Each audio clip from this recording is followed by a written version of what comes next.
Welcome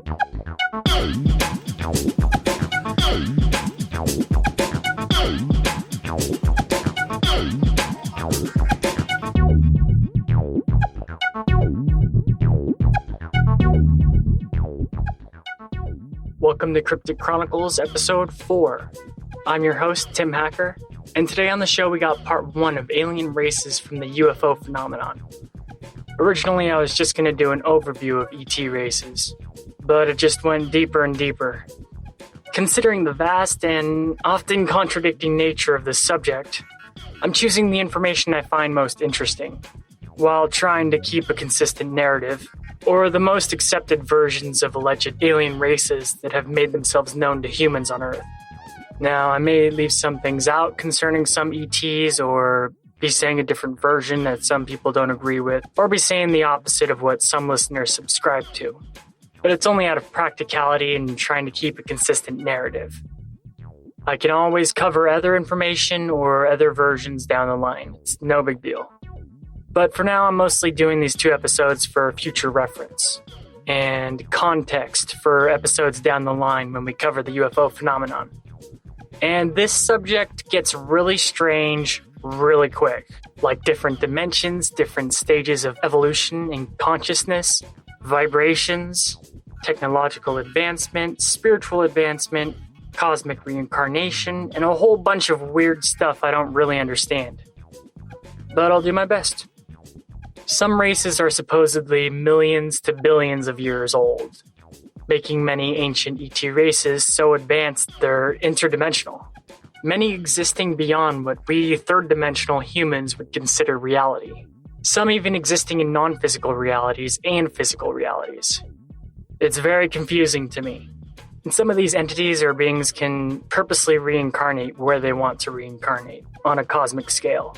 And thousands of years of history means nothing to them in the grand galactic scheme of things. It's no wonder a lot of this information seems so off. I mean, considering how everyday people look at things. And before we start, I just want to mention the Lyrans really quick, because I'm going to be referencing them a lot. They're a cosmic family of a sort.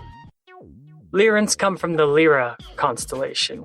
They're a whole different assortment of humanoid-type beings looking somewhat similar to us, but not really. The thing that connects all the Lyrans is they all share the same genetic structures, and they're all pretty close with each other for the most part, which is where most of the stories of the good aliens who want to help us and look out for us come from, because supposedly we're Lyrans. Earth humans, some kind of super hybrid. Yeah, I told you, it's gonna get weird. The majority of Lyran races are civilized, enlightened civilizations, but not all of them. There's a couple who are even pretty much indistinguishable from humans, which I'll get to in a second. But there's also a lot of very alien Lyran races too. So when I mention Lyra or Lyrans, now you'll know what I'm talking about. Okay, let's get started on the overview of the ET races from the UFO phenomenon. And if you're sometimes scratching your head, don't worry, because I am too.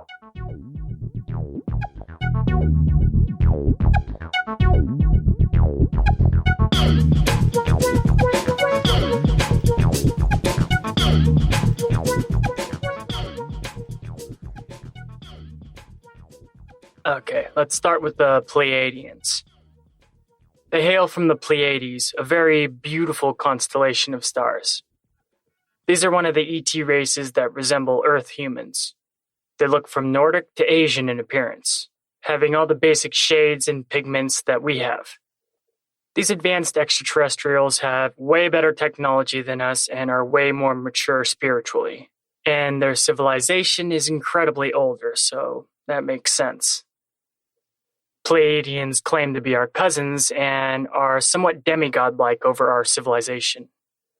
Supposedly they don't see it that way though, because Pleiadians have an intense interest on our species, which is allegedly based off of altruism.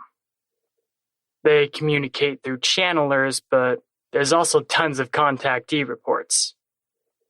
They've come to Earth many times to walk among us, working to expand human consciousness from behind the scenes, and help usher us into a new golden age, but one that we must choose to achieve ourselves, because while being able to influence us, direct intervention is forbidden. Depending on the source, this is for many different reasons, but the majority is that there's some kind of quarantine on Earth. Supposedly, the Pleiadians have never abandoned us, spiritually, mentally, or physically. Believing a single spark can cause an inferno, Pleiadians love to teach and enlighten humans while in the skies, then set that person loose among human societies to enlighten others. These good-natured aliens have supposedly never relented in their intent for human evolution in all ways. These ETs allegedly have direct permission to influence us from some alliance of Lyran races, and this honor is only given to a handful of the Lyran civilizations, and shows that they're very trusted and respected among their galactic community.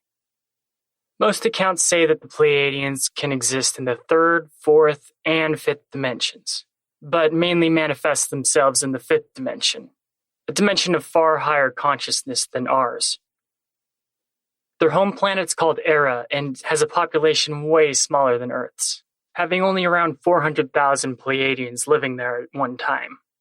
Era's not that smaller of a planet than Earth, so this number seems pretty small for an advanced civilization. But their civilization thrives, Pleiadians believing that around 400,000 people is about the perfect balance for a healthy planet. Their industry, cities, technology having no negative effect on the planet at all. Their culture believing in a balance between nature and technology. But that doesn't mean they don't have a population off the planet. It's just their society's form of indefinite damage control on planets that they inhabit throughout the cosmos. The Pleiadians have no form of money whatsoever. To them, currency just giving the illusion of scarcity and is somewhat primitive, creating duality and conflict in civilizations when in truth, abundance is always there for all living beings. So to them, it's more a form of control for less advanced civilizations. The pursuit of growth, skill, and knowledge worth way more than any material gain, and their contributions to society as a whole, the higher drive in their actions. Kind of like Earth in Star Trek, I guess. Their civilization more gift-based, but they're so advanced, they're not selfish and don't take more than what they need, or hedonistic or excessive. Due to getting whatever they need, Pleiadians basically have no medical issues on their planets or in their civilization as a whole. Their medical science is actually geared towards curing things, unlike our profit-based pharmaceutical corporations, which is one of the main factors in their insanely long lifespans of up to 700 years. In their civilization, they learn about the universe and their place in it up to the age of 10. Then basically spend an entire human lifetime perfecting a single skill or trade, which lasts up to 80 years and is based off of their talents and interests. So as an Earth human life is coming to an end, a Pleiadian is considered to be coming to adulthood. And with such expansive lifetimes, these aliens have had no problem recording all of human history, allegedly watching us advance from the very start. And due to many contradicting resources, I could go in a couple different directions here.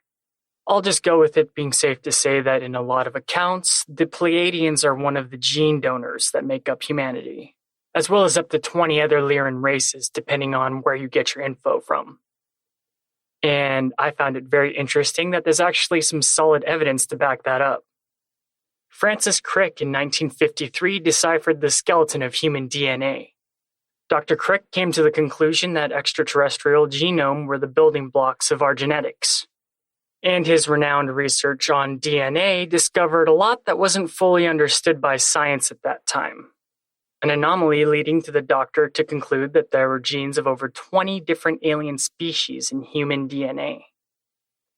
That doesn't necessarily mean alien as in alien, because technically all life is alien. Most being seeded by asteroids crashing on our planet, evolving slowly over time from the tiniest amoebas and bacterias. But Dr. Crick did honestly think that they were extraterrestrials. And according to this stuff, the Pleiadians were one of the genetic donors to our DNA. And that's why these aliens consider us on Earth part of their family. They're also unique because they're one of the few species that can actually walk among us because they look pretty much just like us, just prettier. Also, Pleiadians weren't always called Pleiadians. They originally came from the Lyra constellation, and only fled to the Pleiades after a genocidal war against the Lyrans, their main cosmic antagonists being reptilians. The Pleiadians have been able to travel at faster than light speeds across the universe long before there was any sentient life on Earth. In fact, supposedly, they helped seed the basic forms of life on Earth somehow, and have even colonized and used it as a deep space outpost a couple times. So they have this obsession with humans because they consider us part of their family. This is the reason why they seem to have a fully benevolent agenda towards us. But they don't like the elite or the corporations who rule Earth, pretty much detesting how they dominate and deceive common people, which is their main motivation for guiding us and enlightening us from the background, because they can't directly interfere.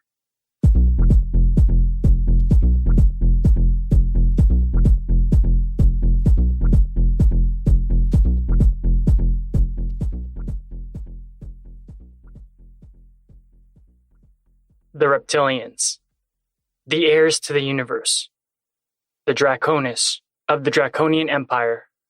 There's lots of different versions of these reptile-like humanoids, alleged knowledge about them varying depending on where you look. But if you've delved into ET conspiracies even just a little, you've heard of the reptilians. And in basically all resources, their history goes back really, really far. These ETs being one of the most advanced alien species in the universe. But they weren't formed by nature. They were actually originally created by an entirely different alien race through genetic engineering.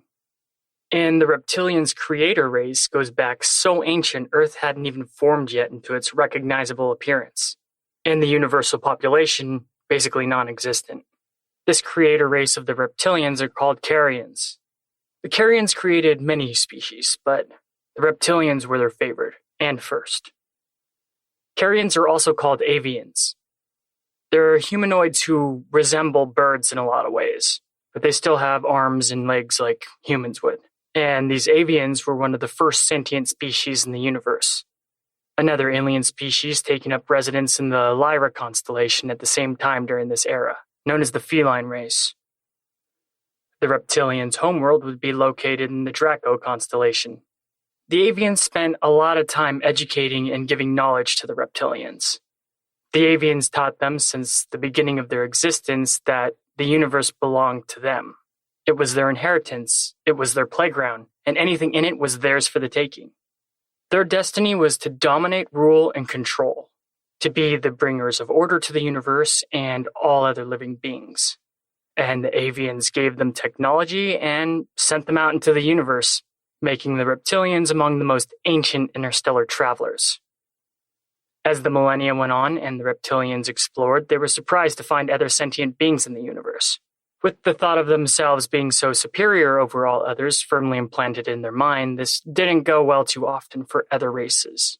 And their hubris only grew more solidified and pronounced as other species evolved and advanced, conducting themselves with a cold detachment towards all other sentient species and a lack of respect for all life other than reptilian in the universe.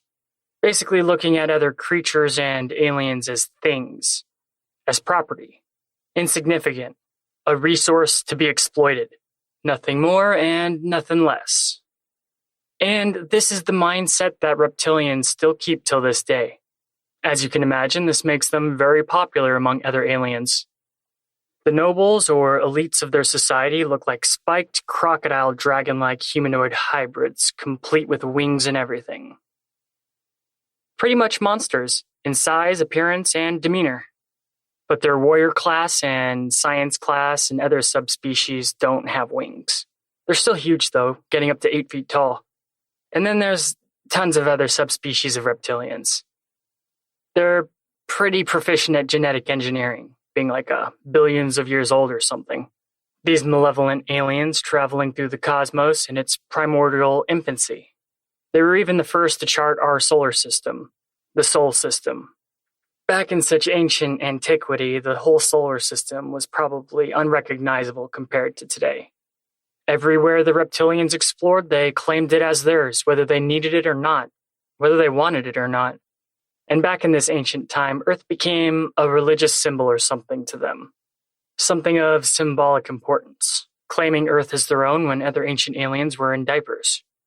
Their tech was so insanely advanced, any sentient race in the cosmos was instantly at a massive disadvantage. But with arrogance comes a lack of creativity and adaptability. So they weren't invincible. But the reptilians would conquer and colonize a plethora of star systems with a ruthless, cold-blooded efficiency, creating many subspecies of reptilians through their gene tech, as well as altering the genes of the conquered native species they found, making them more reptilian. Or better servants, slaves, or food. Basically destroying races' entire evolutionary path to suit their own whims.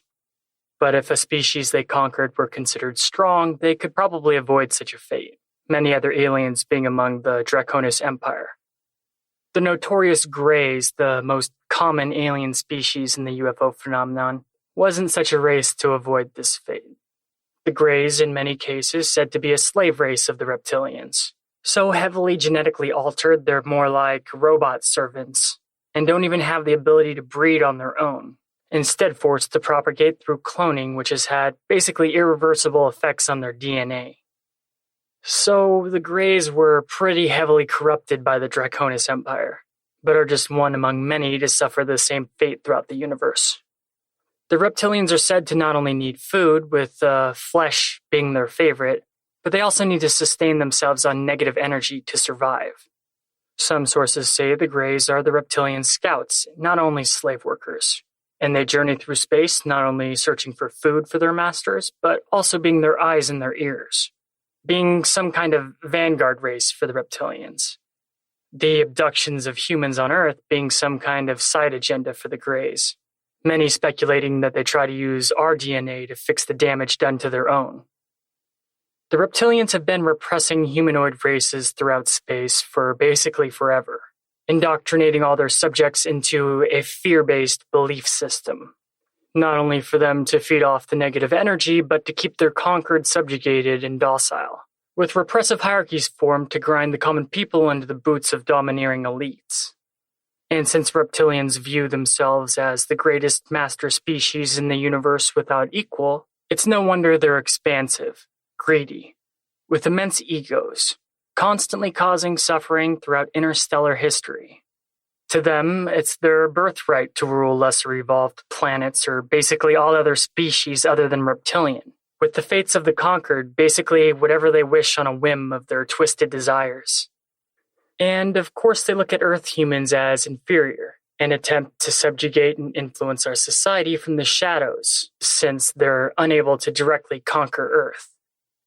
Mostly because the alliance of Lyrans won't let them, but also because if they did, it could start galactic wars that they're not confident they would win, because in the past they lost such a war that let the galaxy burn.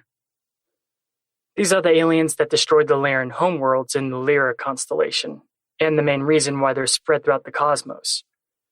This all gives the reptilians a particular interest in us on a vindictive level, because to them, they're being robbed since they claim this solar system is belonging to them when they charted this sector of space a bazillion years ago.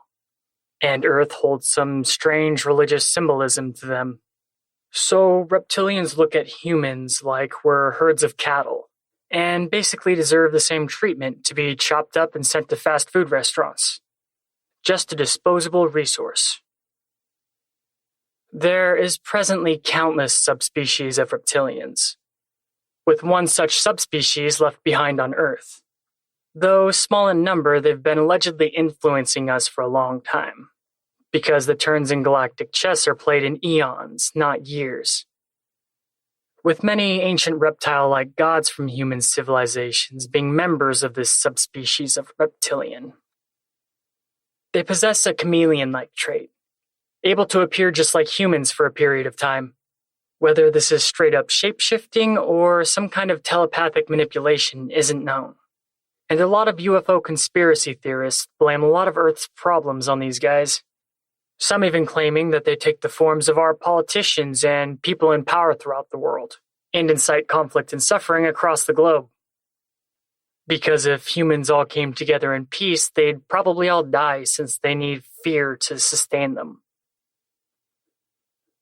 All reptilians believe that love is weak and fear rules, making them just as evil and ruthless to each other as they are to other species in the universe. It being customary in their culture to abandon children and to leave them to survive on their own, often taken in by the warrior caste to be forced into gladiatorial-like conflicts for amusement. Or the abandoned children are just sadistically mistreated by the main populous society. Or they're even left to survive on some feral wilderness among countless predatory beasts. In reptilian culture, they think this makes their population strong. So, all reptilians of the Draconis culture are survivors, with resourcefulness, independence, ferocity, a killer instinct, cunning, and no boundaries or sense of decency on what they'll do to other living beings. Only if they survive to maturity do they earn a place in reptilian society. They're not unstoppable and all-conquering, though. They've been beaten before, and they're not some supreme power. With their arrogance and their inability to adapt, usually their downfall. And not to mention when you're going around being a jerk to everybody, there's going to be a bunch of people who gang up against you. So the reptilians have made many dangerous enemies. But reptilians just spin all that into propaganda, usually saying stuff like it's the humanoid species who invaded their space, and other races seek to starve them of the resources and food that they need to survive. Among many other lies, ensuring the reptilians grow to hate humanoid beings of the galaxy from the very start. The subspecies on Earth loves to cause human suffering and conflict. They feed on it, as well as their reptile kin from across the cosmos. All the debased energies humans can emit are meals to them, as well as our flesh, which is why there's not many accounts of abductees being returned. They're basically always never seen again, and most likely experienced a pretty horrible fate. The flesh of children is a delicacy to them. Human children are without the accumulation of pollutants found in adults from our toxic food and pollution everywhere on the planet. And they're not desensitized like a lot of adults. So their adrenaline hormones explode in fear far more acutely than adults. When I read this, I could only think of the movie It and Pennywise the Clown. But allegedly, this is why so many children vanish in such numbers across the globe. Human kids being the yummiest delicacy for reptilians. But they'll torture and eat any human. It's just kids that are their favorite. Any victim is first completely terrified as much as possible mentally and physically, building up as much pain and fear as they possibly can. This is basically like cooking a meal to the reptilians. Then, once the horror is great enough, it's time to eat. Supposedly, the reptilians played a huge role in humanity's fall from grace. But when I was trying to find more information on that, I couldn't find anything consistent. One source says that the reptilians are one of the reasons why Lemuria and Atlantis fell around 13,000 years ago. And the Terrans, Earth humans, did some terrible stuff back then that basically pushed the restart button on our civilization, then knocked us down to a lower form of consciousness. But that's just one of many contradicting stories. Out of all the ETs out there in the UFO phenomenon, the reptilians are by far one of the most dangerous and hostile to humans. And according to a lot of information, if galactic politics had turned out only slightly different than it currently is, then Earth would already be a terror torture farm of humans whose sole purpose is to feed the sadistic reptilians. And allegedly this evil race is still a reoccurring thorn in humanity's side up till present day.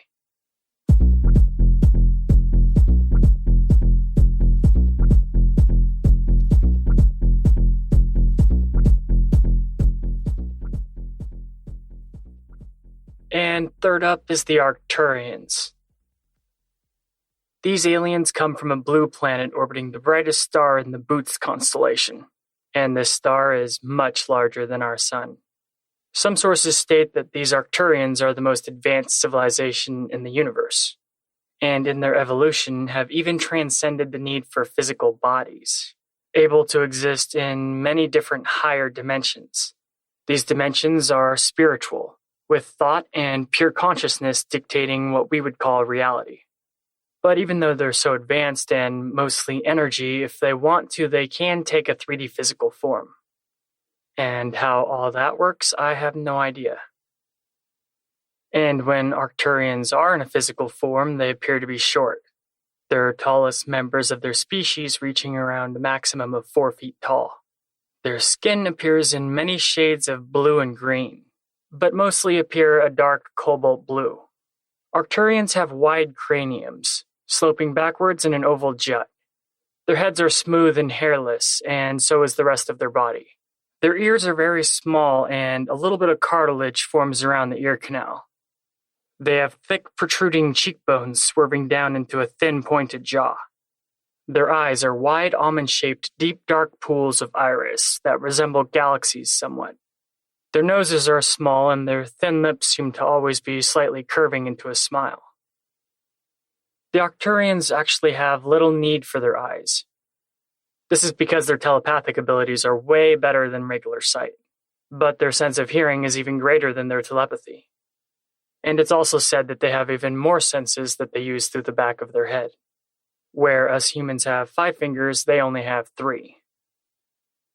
And the Arcturians are said to be able to use telekinesis, which is the ability to move objects with their minds. This race of aliens is pretty much indistinguishable from one another, their physical bodies having little distinguishable or individualistic traits.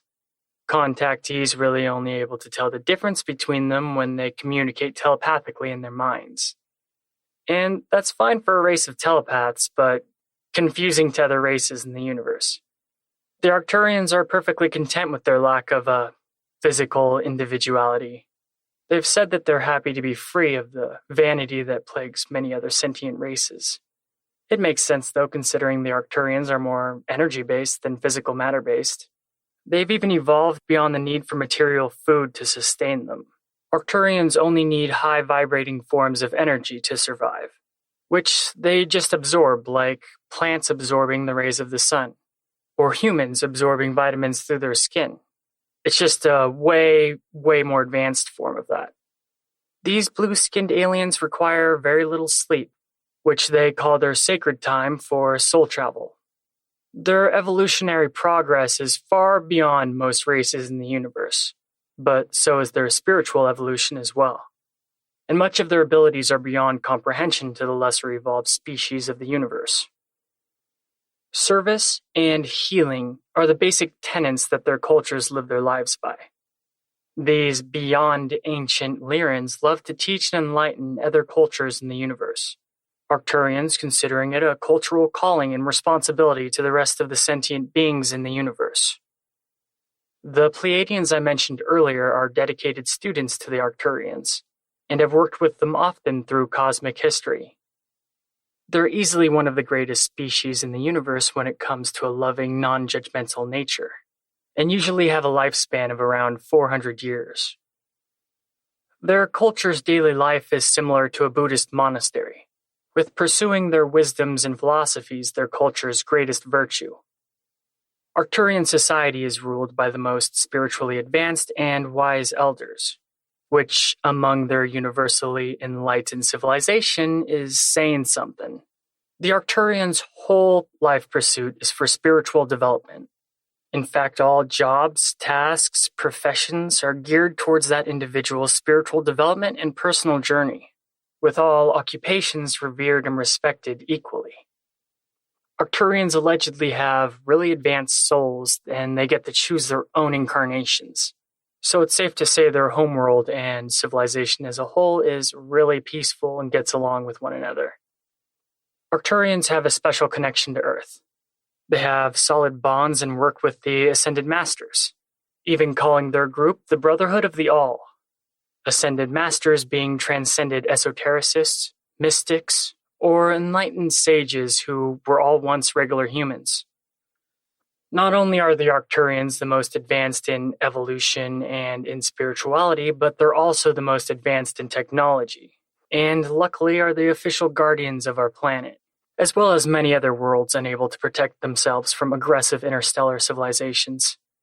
Though they leave the more hands-on stuff concerning humans to the other Lyran races who were chosen to do so. Of the alliance of Lyran races, among others, the Arcturians are easily the heavy hitters of all the factions, the most powerful.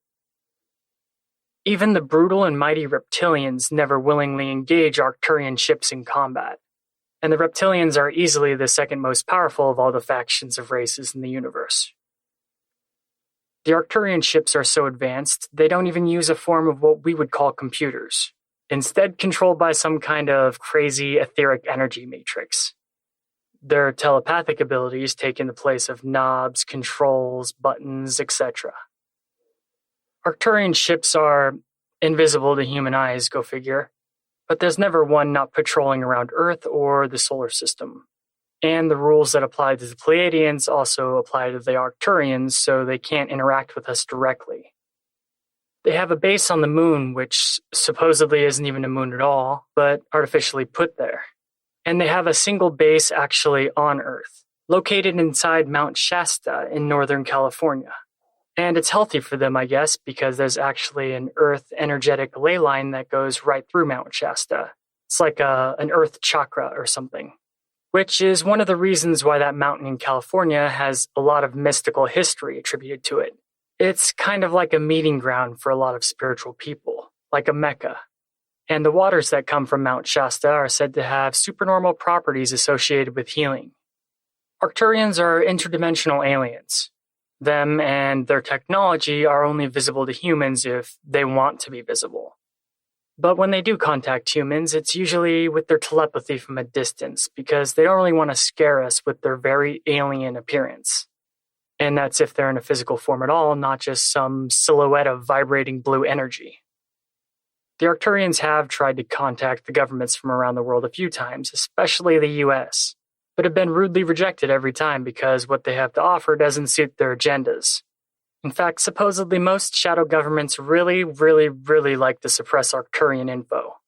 But that's okay because Arcturians are unable to be offended, and are patient, but they're firm in the belief that Earth has to choose its own destiny on its own. They're just around to make sure we can get there. And though they can't protect humanity from a lot of stuff, they can protect us where it counts.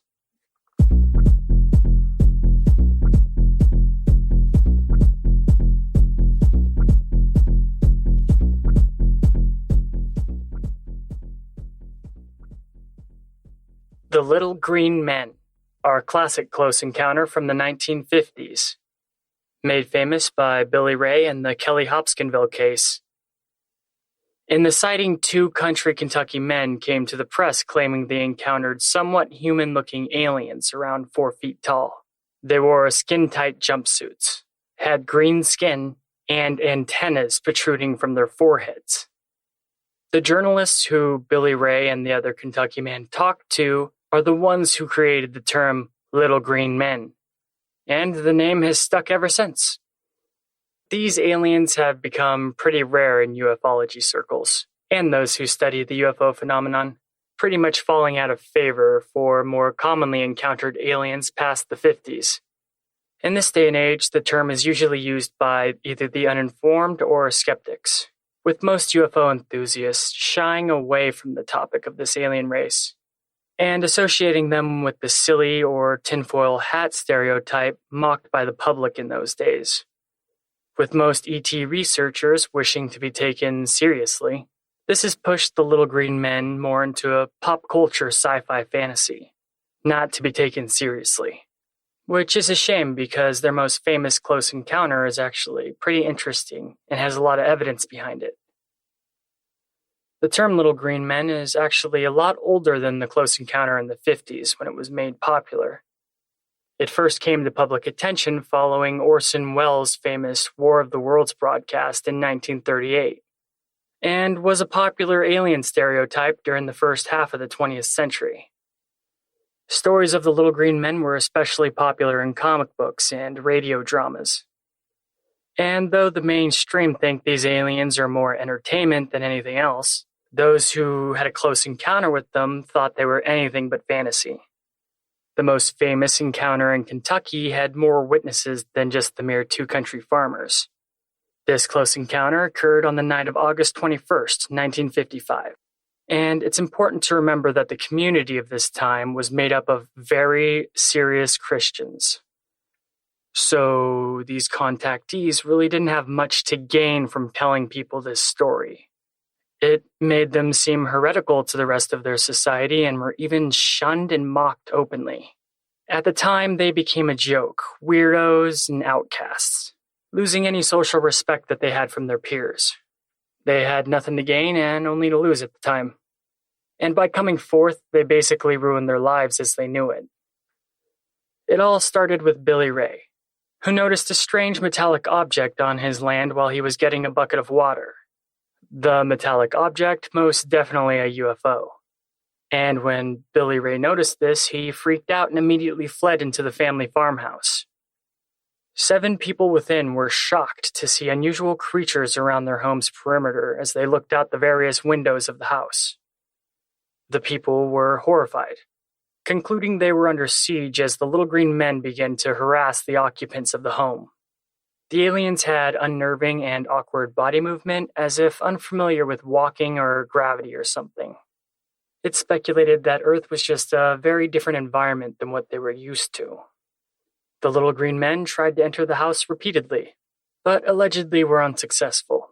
The people inside the farmhouse would use their firearms against the ETs, blasting away with shotguns, rifles, pistols, you name it. But something about the aliens rendered their weapons non-fatal. The bullets would stop them and make them retreat on a direct hit, but they would only return to try and get inside the house again from a different angle. The people inside running from one part of the house all the way to the other to defend against another alien push. When the coast finally seemed clear early in the morning, 2 of the men, including Billy Ray, went to authorities for help, and were quickly laughed off and humiliated. But they eventually convinced the law enforcement to come to the farm, and though Billy Ray was hesitant, he couldn't stop journalists coming too.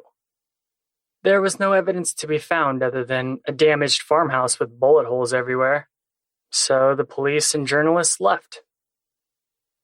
But that night, the whole thing happened again. The little green men terrorizing Billy Ray's farmhouse and the people inside all the way until dawn.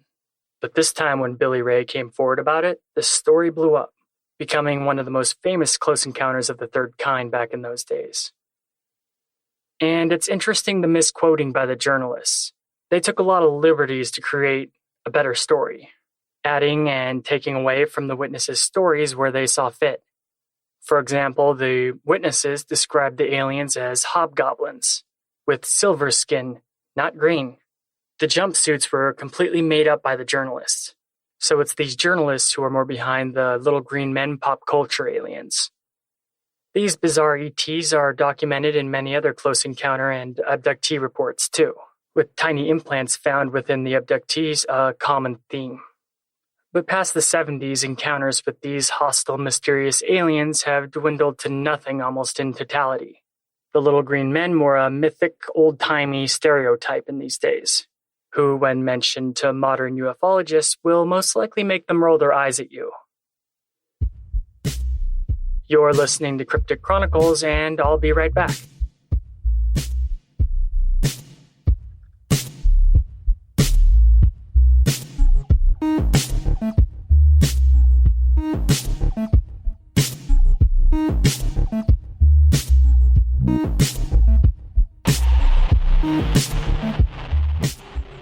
Hey listeners, Cryptic Chronicles is available on iTunes as well as all popular podcast apps and web hosts, or please visit us at crypticchroniclespodcast.com for full content.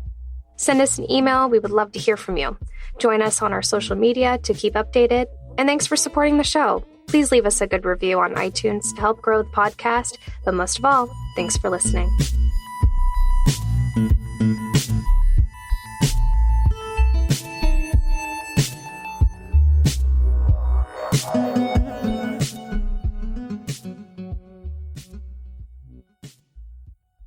I've already mentioned the Carrions, specifically in the reptilian segment. So let's look at them a little bit more in depth. The avians are allegedly one of the first two sentient species in the universe, the other being the feline lyrans. In my research, I found these aliens to be pretty enigmatic. Some sources say the Carians and the feline lyrans came from a different universe, one that had already completed its universal cycle, whatever that means. Other sources say that they were just one of the first to evolve into an interstellar technological race. And I found that there was different information on them based on whatever resource I looked at. The avian civilization would rise in the Orion constellation, with Alpha Draconi being their planet's star. An easy way to describe their appearance would be just to be a mix between mix a bird and a human together, but with the more bipedal nature of the human being the dominant feature. But unlike humans, the avians have a way crazier variety of how they look, not only in shape and size, but their color scheme seems to be pretty all over the place. They possess colored plumage in bold, vibrant colors, with just as often there being a whole bunch of colors as only being a few or a one. In height, they can range from 12 feet tall to only a handful of inches in height. So they all look really individual and unique from one another. And the avians, who are only a couple inches tall, I'm sure probably think that they drew the short stick. Sorry, I keep on calling them avians and then Carians, but they're interchangeable. They're the same thing. Back in the early days of the universe, the Carians would eventually advance to the point of a grand civilization.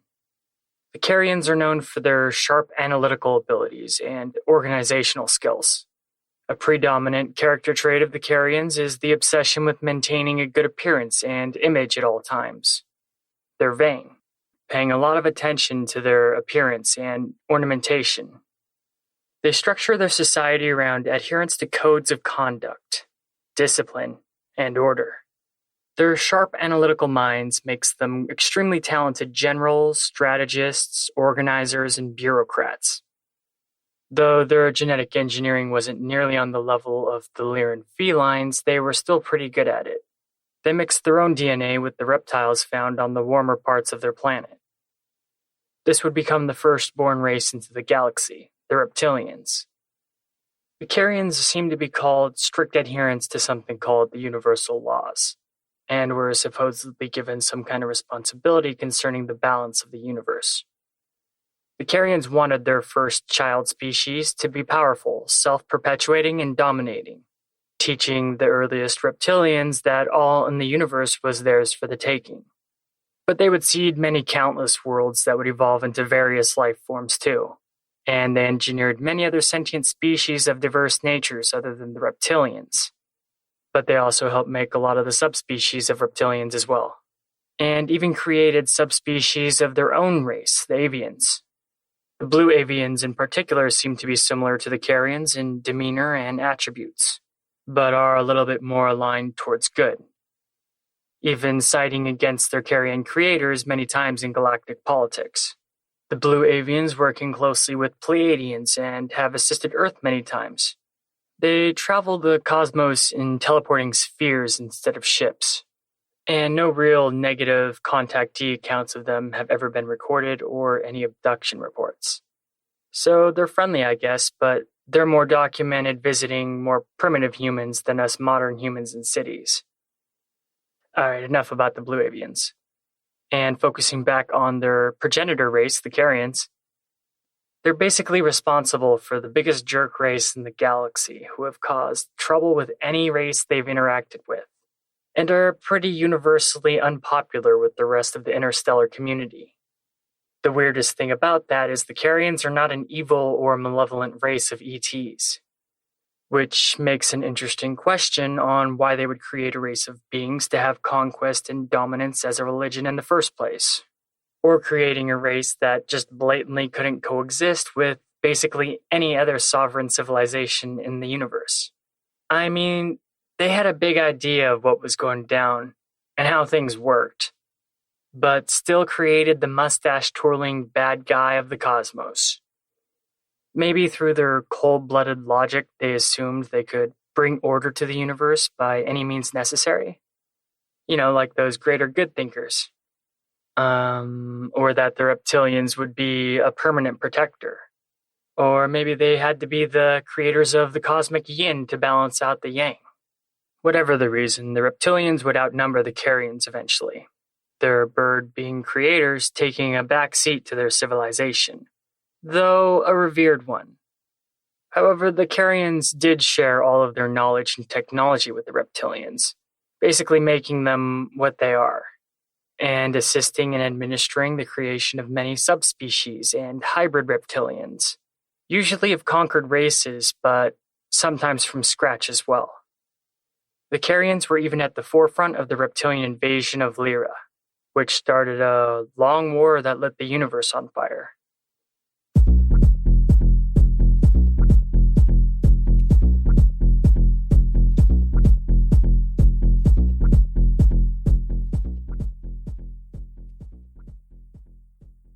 Alright, on to the Sirians. On Earth, the brightest star we're able to see is the Sirius star. It's located in the Canis Major constellation. The category of Sirians falls along many different species. It's not a single civilization. The alien races from this part of the galaxy are very varied and totally different from one another, with some even being more gaseous or immaterial in form. The inhabitants of Sirius also have many shades of gray when it comes to their morality and cultural outlooks. There's selfish races, imperialistic, enlightened, benevolent, to anything in between. Most of the negative or hostile civilizations are for the most part in the Sirius B star system, the white dwarf cousin of Sirius A. And yeah, the diversity of alien species in this system is immense. Basically ranging from being so bizarre that they're beyond human imagination to the lineup of aliens from sci-fi TV shows.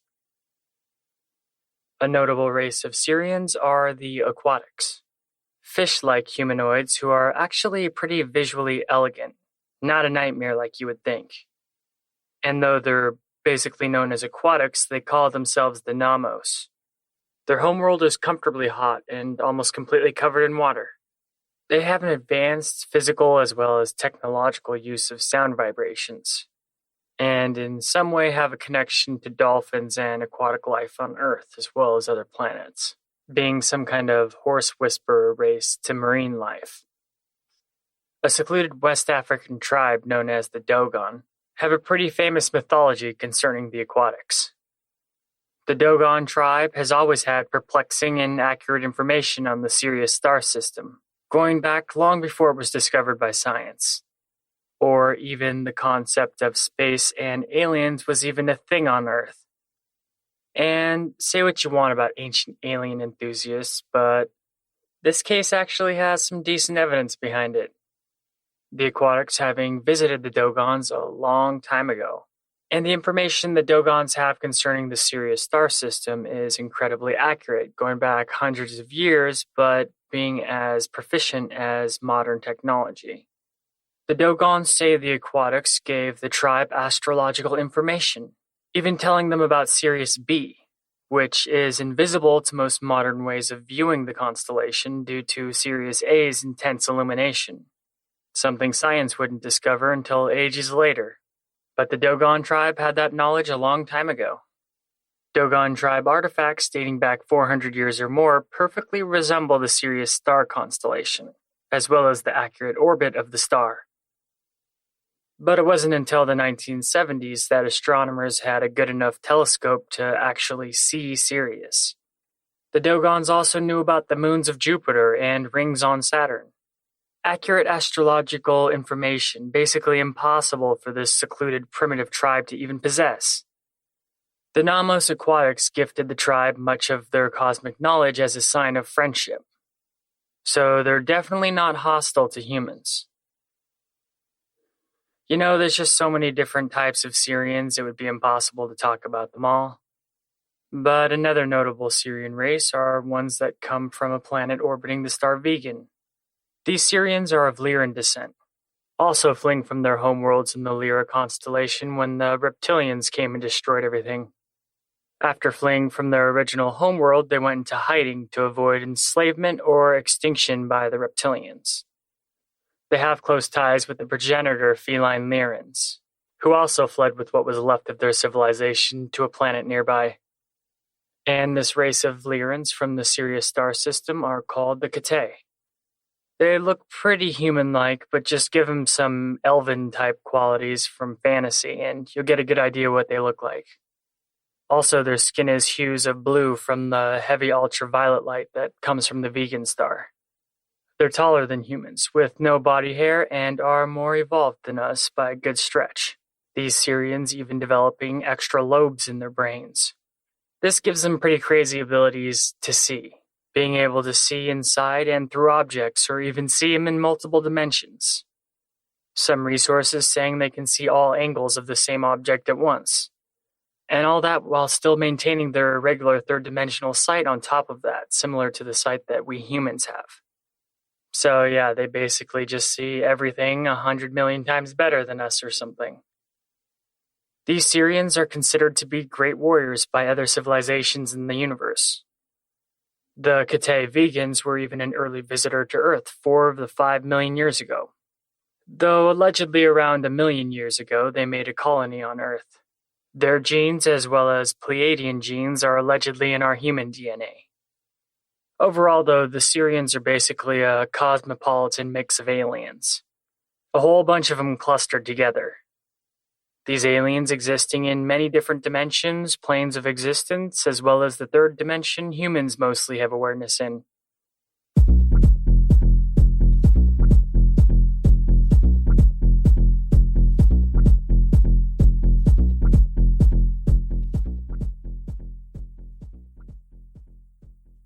Andromedans. Just like the Syrians, there's a whole bunch of alien races that could be called Andromedans.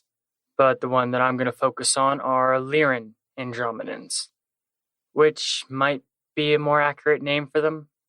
Anyway, they're one of the refugee factions originally from the Lyra star system who fled the Draconian Empire during the Great War that destroyed their homeworlds. The Andromedans journeyed much farther than the other Lyran factions. And that's not an understatement, they went to a whole other galaxy. During their exodus from Lyra, they were also hunted by other predatory aliens other than the reptilians and their slave races. The Andromedans took shelter in hollowed-out asteroids and feral beast worlds or anywhere shelter could be found. They were always on the move, looking for somewhere safe, their lives basically permanently in spacecrafts. But luckily, beings from the Cassiopean star system took pity on them, the Andromedans finally getting the help that they needed. This was key to Andromedan survival. They probably wouldn't have made it otherwise. Not only that, but they were a shell-shocked, war-weary race of people, with their home planet, culture, and very sense of self destroyed. And the aliens who showed them compassion would not be forgotten by the Andromedans. The beings guided them away from hostile space and areas where they could possibly be tracked, giving them a star chart path to Andromeda they could have never traversed on their own. They were taken to 2 star systems, and their new homeworlds would be known as Zenite and Tishte. They've lived there ever since, enjoying non-destroyed homeworlds for over 1 million years. But the Great War was still going on, and the Andromedans would play their part in the defeat of the Reptilians. And after that, they'd even go on to help organize the Grand Alliance, which was mostly Lyrans, but they don't exclude anybody who meets their parameters on joining. Funny enough, the Andromedans are supposedly the aliens responsible for crop circles, and they have the stereotypical saucer-like spacecrafts. Even though their home is so far away, they, like other aliens who originate from the Lyra star system, have a strong interest in Earth. Andromedans' eyes are larger than human but similar. The lips are thinner and shades of light pink. Their ears are lower on the head with the lobes smaller and less pronounced. Their fingers and toes are longer and thinner than ours, making them look kind of like, creepy bony fingers. Men stand from 5 to 7 feet tall, with women smaller by a foot usually. The Andromedans either shave their heads or they're hairless naturally, but are usually chrome domes. Skin tone has diversity just like humans, though in stranger shades. They're advanced, but not among the most advanced. Still, their dedication and mastery of their sciences is absolute. The Andromedans are considered a powerful military force in the never-ending aggression of the Draconis Empire, and a major player in proactively keeping the reptilians and their slave races at bay. Basically the opposite of how they were once prey a million years ago. Now they're the predator. They hunt down Greys in places they shouldn't be and any other draconian servants they can find on Earth or in the area. They've even rooted out Greys on Earth, kicking them out of their long-time Martian bases as well as one on the moon that was short-lived. They've even swaggered up to the reptilians to put them in their places when they've gone too far on Earth a couple times. The Andromedans using vibration tech to destroy the underground tunnels and labyrinth bases of the subspecies of reptilians living on Earth, basically clearing them out wherever they can without disturbing intergalactic diplomacy. They've destroyed many undersea bases as well as many others all over the planet from hostile aliens. It's a shadow game since both sides are forbidden to be directly seen or directly interfere with humans. They leave the big stuff to the Arcturians, the official guardians of Earth, and are more get-your-hands-dirty type of people, but seem to be held in esteem by all the other Lyran factions. So, Andromedans are well respected in the cosmic community for their courage and determination, as well as their compassion and kindness towards those less fortunate. They're also pretty sick artists making all those crop circles everywhere.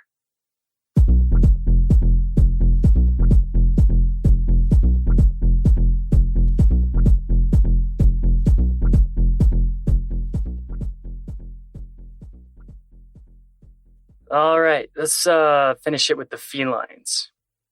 The Lyran feline race, also known as the Lion People, developed beside the Carians, making them one of the two oldest alien races in the universe.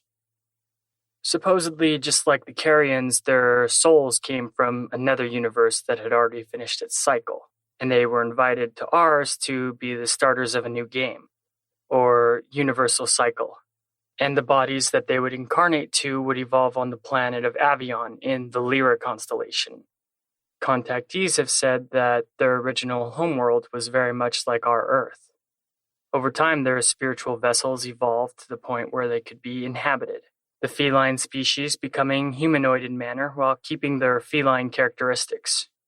And as their consciousness developed, they would come to understand that they had a very important part to play in universal balance. Lyran felines are tall, ranging from 12 to 16 feet high. Their skin is covered in a light, soft fuzz. And though cat people, they don't have fur per se. But males do have manes, and both sexes have thick hair they often grow long. Lyran felines are very different from one another, colors ranging from blue to gold to anything in between. Their eye colors are equally varied, with both their eyes and hair changing in color with age, similar to humans gaining white hair as they get older. Citizens of their civilization have little gray in their morals for the most part, and show very noble and benevolent characteristics towards others in the cosmic community, unless they are some sort of threat to innocent life. Unlike most alien species in the universe, the Lyran felines were never stuck being in the non-sentient incarnation cycle of animals with infantile souls. The general demeanor of these Lyrans towards each other and others is warm, sanguine, and non-judgmental. They're immensely intelligent, driven more through logic than emotions, yet are deeply in touch with their emotions as well. Upon aging, they increasingly develop a more somber, introspective, and gentle nature. The elders of this race are commonly revered by their own and other species for their wisdom, compassion, and insight. They continued to advance, and of all their advancements and technologies, the Lyran felines developed a particular speciality with their sciences.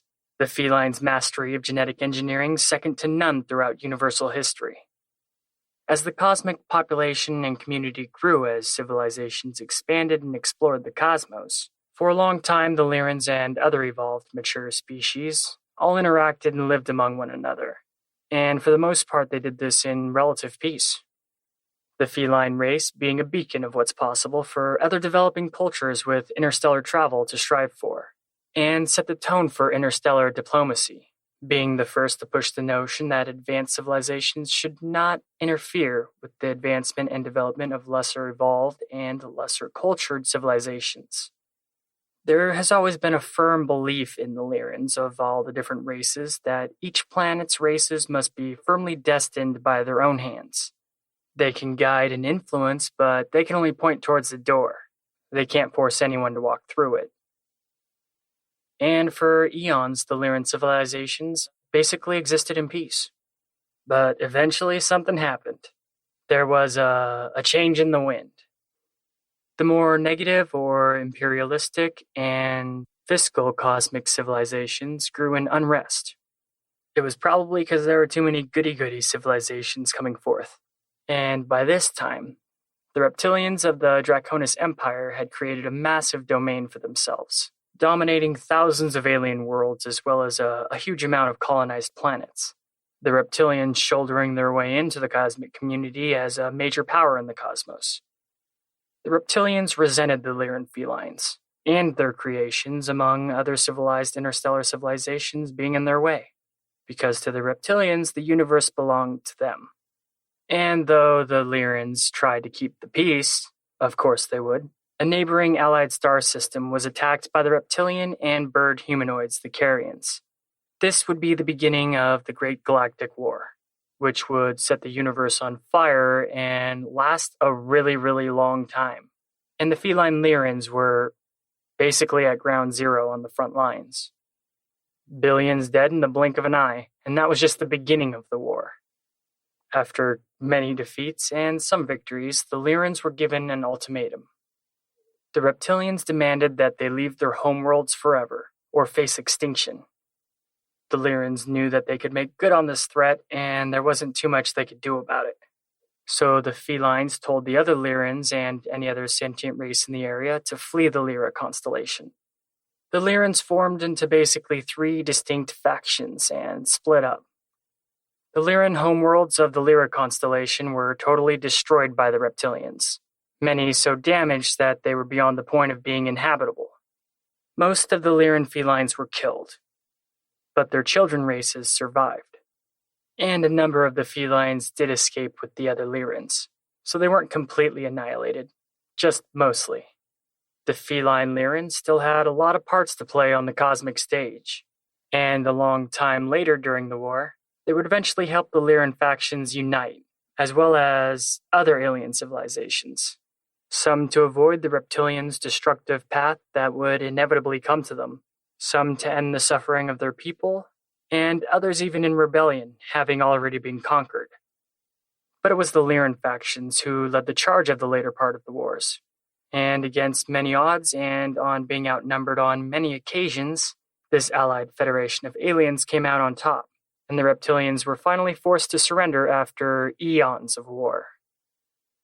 What little remained of the Lyran feline population fled to the Syrian constellation with the Kate Syrians of Vegan, their society becoming a transcendental shamanistic one.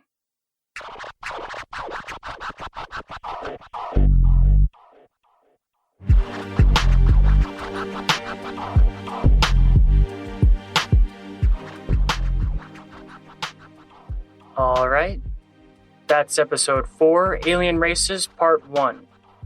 In part 2, we got some of the more juicy ones saved up, so go listen to that. It's got the Zeta Reticulans, the Greys, and Mantis race. But there's still a couple Lyra constellation descendants to cover too. One of them being the culprit behind the mass UFO sighting called the Phoenix Lights, which took place in Phoenix, Arizona and Sonora, Mexico on Thursday, March 13th, 1997, with the largest amount of witnesses to the event in the history of the UFO phenomenon. Literally, thousands of people came forth to testify on what they saw, and there's even video footage of it all. Cryptic Chronicles is available on iTunes, as well as all popular host sites and podcast apps. Please leave us a good review on iTunes to help the show grow, or visit crypticchroniclespodcast.com for full content. I'm your host, Tim Hacker. Thanks for supporting the podcast, and don't worry, there won't be a reptilian staring at you when you sleep tonight.